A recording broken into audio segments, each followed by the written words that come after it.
So just make sure. I mean, you come into me. I'm not using portfolio margining. We're doing everything in a responsible manner. And this is the danger about having somebody else lose your money. These people were trading other people's money. And the other people's money they were trading, they were ignorant of the risk. They trusted these people.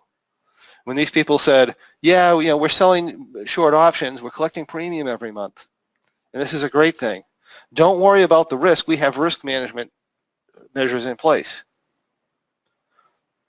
Now, the people doing this, they either weren't aware, in other words, they're ignorant of their own risk, or they were scamming you, right? They knew the risks, but they didn't let you know the risks. So when you let other people manage your money, the problem is, even if you're letting other people manage your money, you want to be able to identify or know what your actual risks are. Because the people who are managing your money may not know, or they may discount that risk or just not let you know what the actual risk is. And you can lose more money than you have.